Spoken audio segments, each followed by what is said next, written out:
walk us through what you're smelling, what you're tasting, how much you'd pay for it? This is when you get in trouble.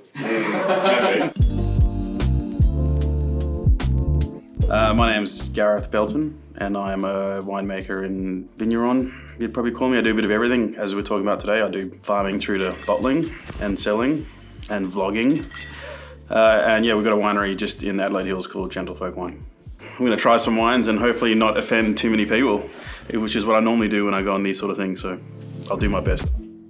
I think just where we lived, like up in Basket Range at the time, you know, like there was a really good, you know, that's kind of, I guess, when a lot of things happened around, you know, the wine scene in Australia, especially in the hills here, and it was kind of addictive, you know, it kind of started something to do on the weekends, hang out with people, you know, play around here and there. Wasn't actually doing it, like I was doing marine science at that time, and then I know the bug bit pretty hard.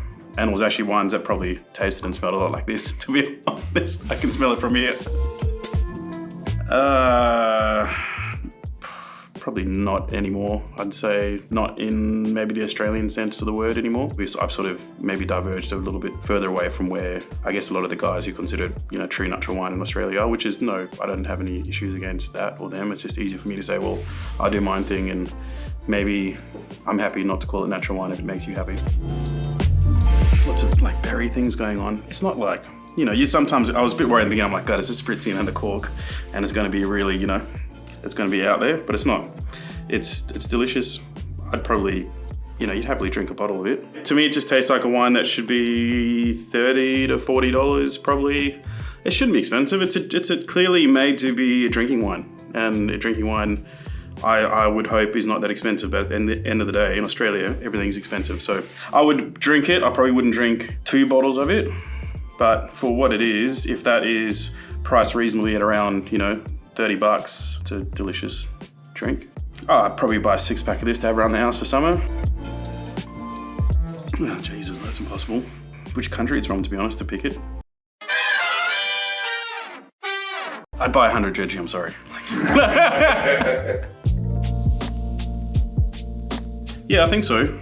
Yeah, I mean, that definitely helped. You know, I think our journey's been, you know, pure luck and right timing. Like, I feel like there's been, like, I'm not shy of working. I'm not scared to, you know, put in a hard, long day and you know, and get things done as they need to be done. And but at the same time, like, you know, that was luck of a serious release and bang, that happened and that was good. And then I think that just helped with the connections and the connections from there to, you know, various markets, and I guess to the point of maybe various distributors really helped a lot, you know, and like I think at the end of the day, like our distributors have just as important in building a brand as I think we have, and we've been lucky, you know, we've had the same distributors now that when we've taken distributors still to this day, like we haven't really chopped and changed. Oh, come on, you guys give me the hard ones. There's a sweetness to the wine, which I like in a white wine. It's delicious. With white wines, for example, you know, like over time, I find wines that I love that are, now that I know a bit more about, you know, I guess the winemaking techniques, I've loved wines that are full malolactic fermentation, but at the same time picked, and a variety that's got decent acidity to start. And you kind of get this balance between a softness and the right amount of acidity that I find in that little area there sits the most, you know, I guess delicious white wines for me when it's really drinkable. $50, $60, $70. The thing with white wine that always surprises me is you've always got, like, sometimes the most delicious wines, you just go, oh my God, that's delicious, and you find it's $25. Yeah, no, for sure. I don't know why, you know, people feel like they've got to spend so much money. It's always got to be Shiraz or Burgundy or Claret. I don't get it. I think white wine should just be as good. You know, it's not any different. Like, it's, if anything, I find making white wine a lot harder than red wine. You know, in terms of the way that I make wine, white wine's a pain in the ass. Yeah, it's a good one. I don't know what it is. Maybe Chardonnay. Can I say it's definitely from Europe somewhere? You feel like you run out of time, and you kind of like, I feel like the clock is ticking, and I often like just go, shit, you know, what am I doing? You know, and I feel like I'm doing too many different things and too many different varieties, and I feel like, you know, it's a bit of a confusing story. And, you know, the one thing that I do love with Sanj is that, like, I feel like it is, you know, obviously it's not my own story. There's other people that have done Sanj in Australia and they're doing it really well, but like, I feel like it's something that, like, I feel that it's my thing, like we're in my little part of the community in the wine world where I live in the hills. It's great, you know, and I feel like people, when we're going to the wine market, I guess like they kind of see the enthusiasm and they see the belief and they're happy to go with it, which was the first time I've really felt that in a wine. Yeah, I think before, like, you know, I've made Grenache from one of the great vineyards in the world in the last few years. I can't sell it because the people are like, why are you making Grenache? Are you from the hills? What are you talking about? I'm like, yeah, but they were like Sangiovese. I'm like, yeah, I do like Sangiovese. And they're like, yeah, okay, no, we'll just have the Pinot. And you're like, oh, fucking hell, Pinot. Like, once again, steals the show. But you're like, whereas this year, coming out with Sange, well, the last 2 years.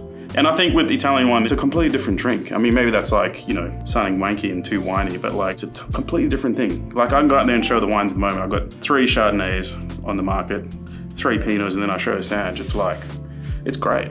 People are like, fucking sick. This is totally different. We'll take that. And so, you know, who would have thought 40 landed Sange was the first thing to sell this year before Pinot and Chardonnay.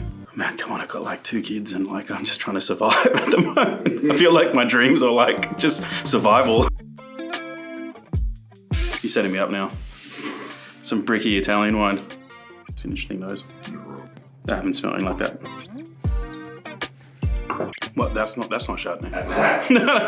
That's what I like drinking. Like, I like drinking, I won't lie, like I like drinking, because I don't know much about Italian white wines, which I probably would love them too. I had a delicious glass of Cortese the other day. I was like, that's a wild one. But I was like, I had 1 glass of wine time, and I was like, I'm gonna get that glass of wine in the sun. It was delicious. But yeah, Chardonnay and Savvy and Chenin, like yeah, I love them. I have no idea what this is. It's a fucking wild smell. It's pungent. There's a lot more tertiary stuff going on, and whether that's maybe, the wine's delicious, no doubt about it. I just have absolutely no fucking idea what it is. But you gotta tell me now what it is. It's probably expensive too. If I was eating dinner or retail, if I was eating food, which is what I'd hope you'd be doing with a wine like that, 100, it's a good wine. Like, I don't know, like I feel like it's delicious. I don't know, I still don't know what it is, which is probably embarrassing, but it's like, I haven't seen the label like you. You know, like it feels like a wine that someone's made to drink, not just to, you know, show pony. Is it from the north, central, way south? There we go. That's definitely worth it.